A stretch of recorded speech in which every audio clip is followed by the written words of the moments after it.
வணக்கம் நண்பர்களே. துரத்துகின்ற இடி டிபார்ட்மெண்ட் ஃபோட்டோவை காட்டி வீடு வீடாக பார்த்திங்கன்னா தேடுதல் வேட்டையில் இறங்கியிருக்கிறாங்க. இடி டிபார்ட்மெண்ட் செந்தில் பாலாஜி தொடர்புடைய அனைத்து விதமான இடங்களிலும், அதாவது உறவினர்கள், நண்பர்கள் மற்றும் அக்கம் பக்கத்தினர் வீடுகளில் பார்த்திங்கன்னா இப்போ ரைடு நடந்து கொண்டு இருக்கிறது.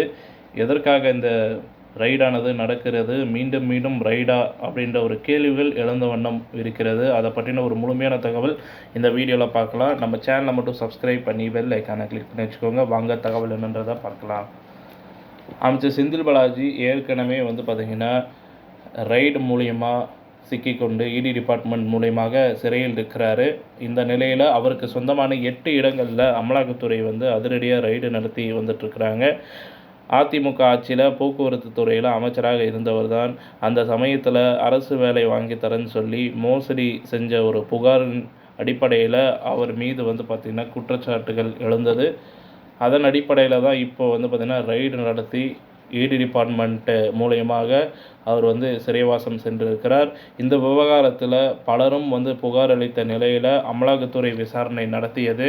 இதற்கிடையில் தான் கடந்த மே மாதத்தில் முதலில் வருமான வரித்துறை அமைச்சர் செந்தில் பாலாஜிக்கு தொடர்புடைய இடங்களில் ரைடு நடத்தினாங்க. அதை தொடர்ந்து தான் ஜூன் மாதம் அமலாக்கத்துறை அதிகாரிகளும் பார்த்திங்கன்னா சோதனை நடத்தினாங்க. பல மணி நேரம் அந்த ரைடானது நடைபெற்றது. அன்று நள்ளிரவு வேளையில் செந்தில் பாலாஜியை அமலாக்கத்துறையினர் கைது செஞ்சாங்க.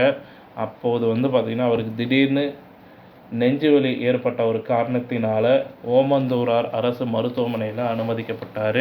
அவருக்கு இதய குழாயில் 4 அடைப்புகள் இருப்பதாக கண்டறியப்பட்டிருந்த நிலையில் தனியார் மருத்துவமனைக்கு மாற்றப்பட்டார். அதன் பின்பு அவருக்கு ஆப்ரேஷன் ஆனது செய்யப்பட்டது. தொடர்ந்து அவர் பார்த்திங்கன்னா புழல் சிறையிலையும் அடைக்கப்பட்டார். அதை தொடர்ந்து தான் அமலாக்கத்துறையினர் அவரை அதாவது சிறை காவலில் எடுத்து விசாரிக்க ஆரம்பித்தாங்க. புழல் சிறையில் இருந்து அவரை சென்னை அமலாக்கத்துறை அலுவலகத்திற்கு அழைத்து விசாரணை நடத்தினாங்க.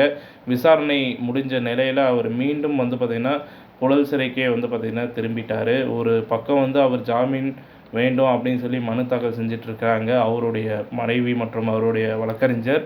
மீண்டும் பார்த்திங்கன்னா இப்போது ஒரு சோதனை அப்படின்னு பார்க்கும்பொழுது தான் பார்த்திங்கன்னா இதற்கிடையில் இப்போ அமைச்சர் செந்தில் பாலாஜிக்கு தொடர்புடைய இடங்களில் அமலாக்கத்துறை மீண்டும் சோதனை நடத்தி வந்துட்டுருக்காங்க. சென்னை அண்ணாநகர், நுங்கம்பாக்கம் உள்ளிட்ட பகுதிகளில் காலையிலே அமலாக்கத்துறையினர் அதிரடியாக சோதனை நடத்திட்டு வந்துட்டுருக்காங்க. பல்வேறு இடங்களில் சுமார் 10 இடங்கள், அதாவது பல்வேறு இடங்களில் சுமார் 10 இடங்களில் மட்டும் பார்த்திங்கன்னா அமலாக்கத்துறை அதிகாரிகள் சோதனை நடத்திட்டு இருக்காங்க.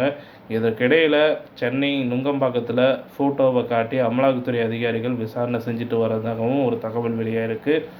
நூர் வீராசாமி தெருவில் புகைப்படத்தை காட்டி வீடு வீடாக சென்று அமலாக்கத்துறை அதிகாரிகள் சோதனை நடத்தி வந்துட்டுருக்குறாங்க. அங்குள்ள ஒரு ஜூஸ் கடைகள், சிறிய உணவகங்கள் போன்ற மொபைல் ஷாப், அதாவது மொபைல் ஃபோட்டோ கடைகள் போன்ற அனைத்து கடைகளிலும் பார்த்திங்கன்னா ஃபோட்டோவை காட்டி அமலாக்கத்துறை அதிகாரிகள் விசாரிச்சுட்டு வந்துட்டுருக்காங்க. வீடு வீடாக, அதுவும் வீடு வீடாக போய் அமலாக்கத்துறைகள் ரைடு நடத்திட்டுருக்குறாங்க அப்படின்ற ஒரு தகவல் வெளியாகிருக்கு. மேலும் எந்த வழக்கில் இவரை தேடுறாங்க அப்படின்றத குறித்த ஒரு தகவல் அமலாக்கத்துறை இன்னும் பகிரலை. ஸோ அந்த நபரின் ஃபோட்டோவை காட்டி அவரை பார்த்துருக்கீங்களா அப்படின்ற ஒரு விசாரணை மட்டும் நடைபெற்று கொண்டு இருக்கிறது. காலையில் இந்த சோதனை தொடங்கிய நிலையில் சுமார் 4 மணி நேரமாக இந்த ரைடானது நடைபெற்று வந்துட்டுருக்கு. ஒரு பக்கம் மணல் குவாரிகள் தொடர்புடைய இடங்களில் ரைடு நடத்திட்டுருக்காங்க. மறுபக்கம் பார்த்திங்கன்னா இங்கே வீடு வீடாக சென்று அமலாக்கத்துறையும் சோதனையில் ஈடுபட்டுருக்காங்க. இந்த இரண்டுக்கும் இடையே தொடர்பு எதனா இருக்கலாம் அப்படின்ற மாதிரி சொல்லப்படுது. ஸோ பொறுத்து பார்ப்போம். இன்னும் செந்தில் பாலாஜியின் இஷ்யூ மேலோங்குமா அல்லது கீழோங்குமான்றதை அடுத்த வீடியோவில் நான் ஷேர் பண்ணுறேன்.